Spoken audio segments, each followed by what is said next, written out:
Hello traders, welcome to another exciting video on trading kernel. Today we're going to be looking at a Bollinger Band based strategy for AUDCAD on the 1 hour time frame. Now, if you don't know what strategy reports is, it's basically a section on trading kernel where we tend to release strategies that have been tested and proven to be profitable over time. And today we're going to be looking at a Bollinger Band based strategy on AUDCAD for the 1 hour time frame. Now, the currency pair on the strategy overview that we performed financial analysis on was the AUDCAD, and the time frame here was the 1 hour time frame, and the indicators used in this financial analysis was the Bollinger Band, and the strategy type that we discovered was basically mean reversion strategy. As you know, mean reversion strategies are typically related to strategies that use Bollinger Bands. Okay, so let's look at what Bollinger Bands are. Now, Bollinger Bands are a popular technical analysis tool that consists of a middle band, typically a simple moving average, and two outer bands that represent standard deviations from the middle band. This strategy utilizes Bollinger Bands to identify potential buying and selling opportunities based on price volatility. So as you can see, I kind of like split my screen into two, so I can have my MT5 on my chart as well. And as you can see, this is what a Bollinger Band is. You can see I have plots of the open, high, low, close of the price here, and we have the Bollinger Bands here. So this here is the mid Bollinger Band, this here is the upper Bollinger Band, and this here is the lower Bollinger Band. Okay, so the key parameters used in this strategy analysis was first our point value, which was 0.00001. Point value is basically more like the decimal value for AUDCAD. Okay, in this case, this is what it is. At the BB period we used here was the 55 period. The deviation was 1.4. At the maximum space here was 900. Okay, so the strategy implementation included the calculation of the Bollinger Band, the space analysis, the signal generation, and the position management. Okay, and for the optimization, this strategy was actually back tested from 2013 down to 2020, and we forward tested the performance from 2020 down to 2024. Okay, and we had a cumulative return of 0.8503, and while the benchmark strategy stood at a notable higher return of 1.9315. Okay, so let's look at the strategy here. I'm just going to scroll down here and click on the PDF here so we can move over to the strategy report here. And to access this, guys, remember you have to be part of our membership, and for our membership is just $499 USD per year to access our memberships. Okay, so obviously we imported pandas and the rest of that, and basically this strategy was developed in Python, but I don't want you guys to look at the code. I just want you to look at what was the output of each section. So basically from the first section we had a plot of the open, high, low, close, tick volume, returns, directions, and the index was the time, of course. So we had data from 2013 down to 2024, and you can see a plot of the prices here. If I can just expand this out, you can see a plot of the prices here. So the close price of AUDCAD, you can see that here. And if I scroll down to the section where we added indicators, the first thing that we added was the point value, of course, and that was set to 0.00001. And then we had the strategy parameters, which was the first one, which is the Bollinger Band period, BB period, which was 55. So if I right click on my chart and I click on my indicator list and I bring this up here and I click on Bollinger Band and I click on properties, you can see the period here is set to 55. So let me just convert that to 55, and the day period was 1.4, so the depth deviations here is 1.4. okay, and the maximum space was 900. So let's just click on OK and click on close. Okay, so this was the period here. So let me explain something, guys, to you. The upper Bollinger Band, the mid Bollinger Band, lower Bollinger Band. So I explained what that is here. This is the mid Bollinger Band, which is just a moving average. We have the upper Bollinger Band here, then we have the lower Bollinger Band, and then we also have the lower space. So the lower space is the distance between the mid Bollinger Band down to the lower Bollinger Band. Okay, the upper space here is the difference between the upper Bollinger Band down to the mid Bollinger Band. Okay, and the total space is the absolute difference between the upper Bollinger Band down to the lower Bollinger Band. Okay, and the total to half is just difference between the total space and the lower space. The expansion rate is basically the current rate divided by the previous rate. So if you have a candle here, right, is this candle divided by this candle. So basically, if the Bollinger Band is expanding, then the expansion rate is going to be above 1. But if the Bollinger Band is reducing, the expansion rate is going to be less than 1. Okay, and then we have the distance, which is the difference between the close and the mid Bollinger Band. So all of these are just basically calculations that we're able to derive out of the Bollinger Band indicator, and we use some of these calculations in order to create conditions.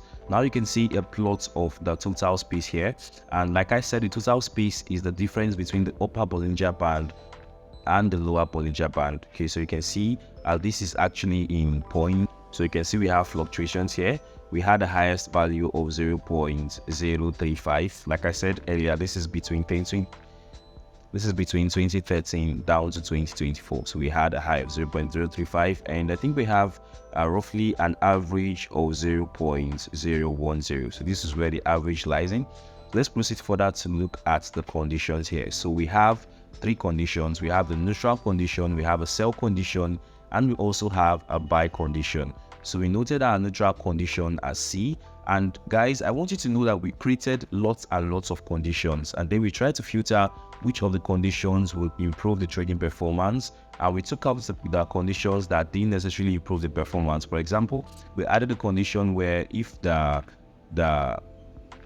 time of the day is greater than a specific time, or if the time of the day is lesser than a specific time. So we just wanted it to start trading probably during volatile periods in the market, and we discovered that these things actually improve the trading strategy. So we had to take all of those out. Okay, these are they're not the best. Hopefully there could be more out there, but these are the conditions that generated the profitable performance that we're showing you guys today.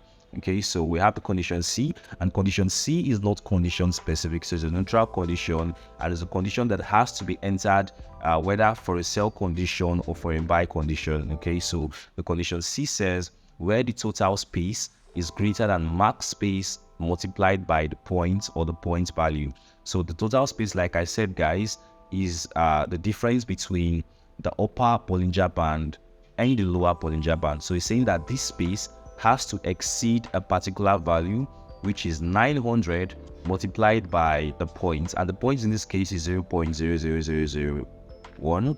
And when you multiply these two values together, you get 0.009. And I told you guys that the average, right, of this total space here falls around this value here. Okay, and that makes sense because when the total points or when the total space exceeds the average, automatically it's more than likely to snap back. So as the Bollinger Band begins to contrast, it means the price is snapping back to its mean. Okay, so that makes sense. And you can see the condition here. So where the high of the previous candle is greater than the upper Bollinger Band, we are likely to go into a sell position. And when the low of the previous price is lesser than the lower Bollinger Band, the price, we are going to enter into a buy position. So in simple terms, what's happening here is that we are looking for a condition where the total space exceeds 0.009, right? And for a sell condition, we are looking for a scenario where the high is greater than the upper Bollinger Band, in this case here, right? And for a buy condition, we are looking for a condition where the low is lower than the Bollinger Band, and we are going to hold either of those positions until the price comes back to the mid Bollinger Band. And that's why we had the distance here. So where the distance multiplied by the previous distance is less than 0, automatically we are going to now hold a neutral position. Okay, so we looked at value counts, which means the time we're holding these positions. So you can see we are holding a neutral position 52,211 times. We're holding a buy position 8,857 times. We're holding a sell position 7,807 times, which means we held more buy positions rather than sell positions, and we basically had a lot of neutral positions, which actually makes sense for our strategy because we don't want to have much trades. When we have much trades, we tend to have higher trading costs, which might eat into our trading strategy. Okay, so this is very good for us. And for our strategy parameters, we're using a spread of 10 multiplied by point values. I'll use some calculations here to get the actual spread in returns. Okay, and then you can look at the analysis performance here. We had cumulative returns. Cumulative returns is basically when you buy and hold. So we bought at the start of here and we held that position down to this point. So obviously we are supposed to be in a loss, and you can see that is at 0.85035, okay, approximately. And for the cumulative strategy, we had cumulative strategy returns of 1.9315, which is very beautiful. So we had a CAGR of 0.061, an annualized mean of 0.05, annualized STD of 0.048, and a Sharpe ratio of 1.25, which is very good. We had a Sortino ratio of 1.781, a maximum drawdown of 0.07, a Kalmar ratio of 0.865, and we had a maximum drawdown duration of about 245 candles, which is about if 24 hours goes in 1 day, which is about 10.5 days, okay, which is our maximum drawdown duration. So we had our Kelly criterion of 25.48.